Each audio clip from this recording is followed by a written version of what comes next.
السلام عليكم ورحمة الله وبركاته.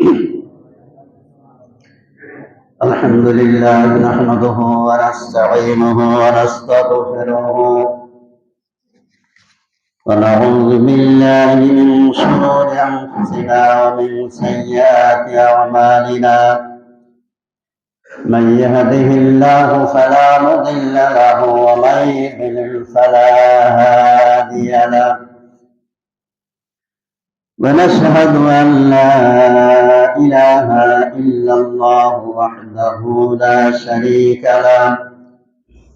ونشهد أن سيدنا وحبيبنا ومولانا محمدا عبده ورسوله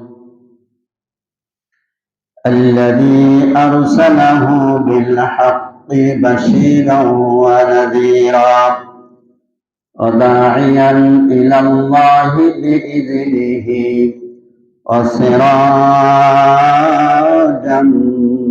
منيرا.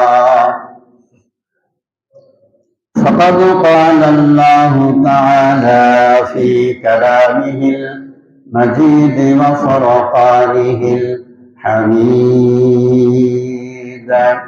সবাই জবান সে পড়ে না আউযু বিল্লাহি মিনাশ শাইতানির রাজীম বিসমিল্লাহির রাহমানির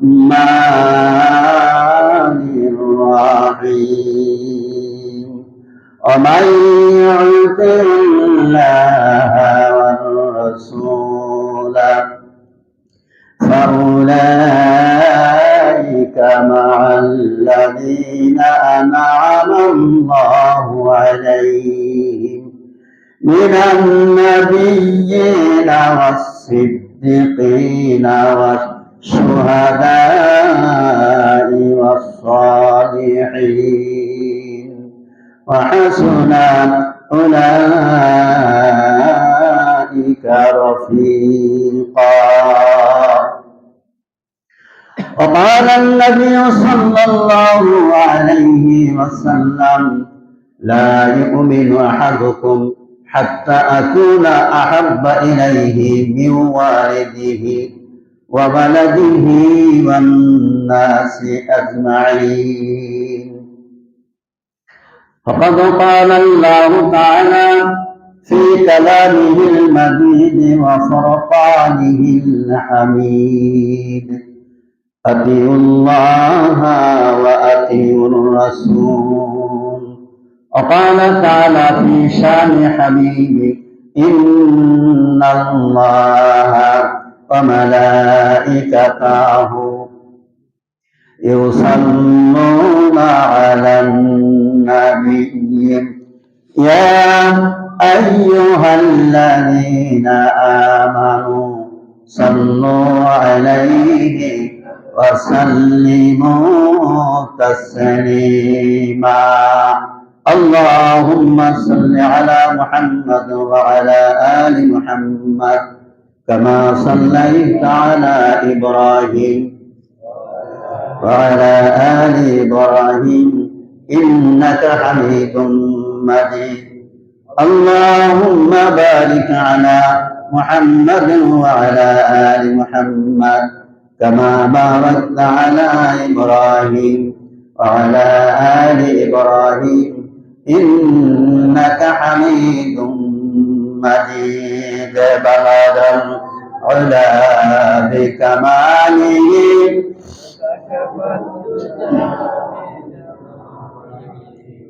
حسنت جميع خصاله صلوا.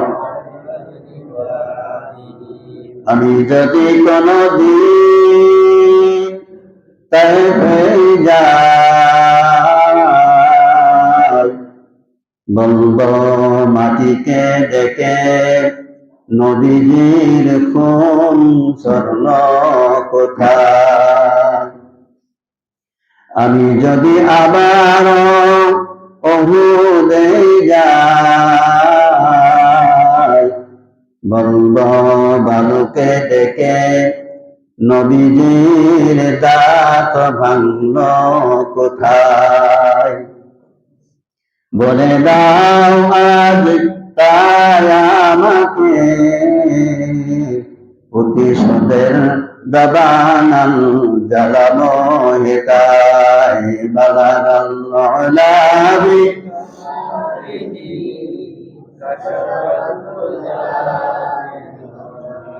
حسنت جميع خصاله صلوا عليه وآله لا إله সবাই বলেন লা ইলাহা ইল্লাল্লাহ লা ইলাহা ইল্লাল্লাহ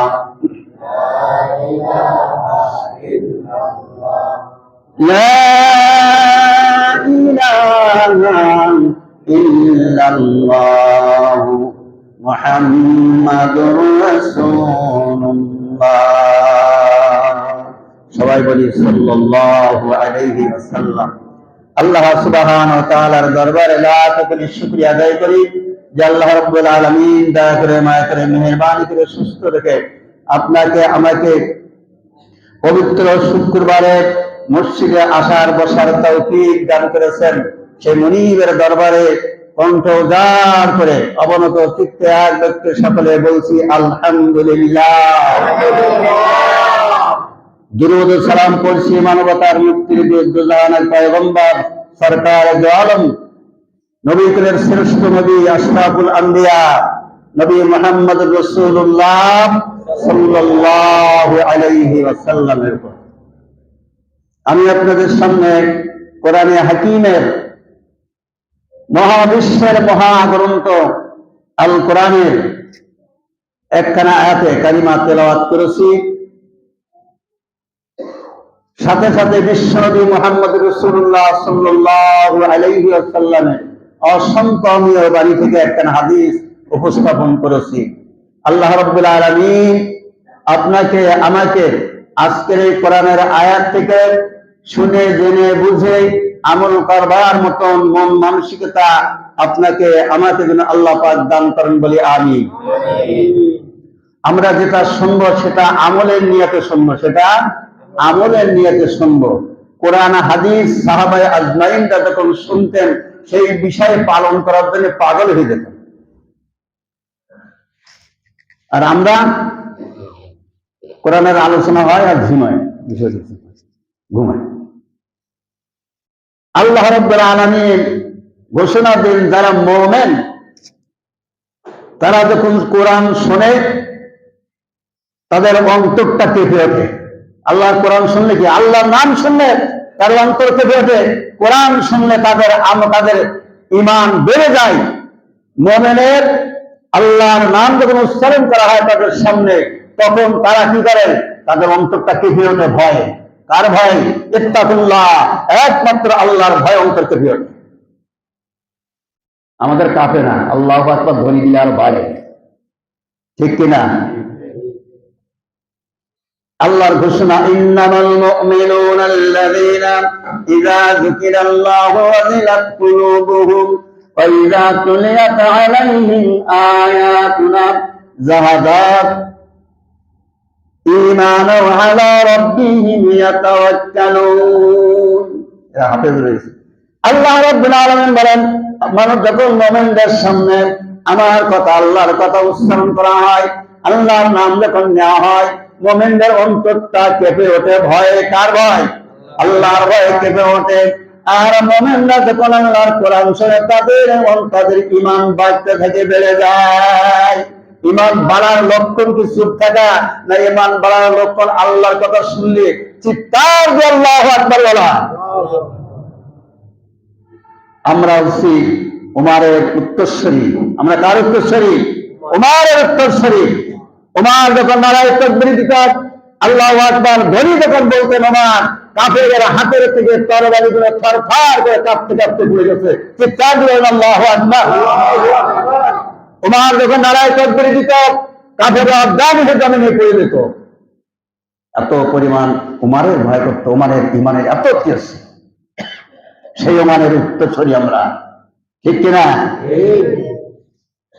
আল্লাহর কোরআন যারা শোনে, আল্লাহর কোরআন যাদের নসিব হয়, আল্লাহর কোরআন যারা শুনে, আল্লাহর কোরআনের ছায়া যারা এসেছে, তারা হেদায়েত প্রাপ্ত হয়েছে। ওরা উমার আল্লাহর নবীকে মারতে এসে উমার কোরআন শুনে, উমার হেদায়েত পেয়ে উমার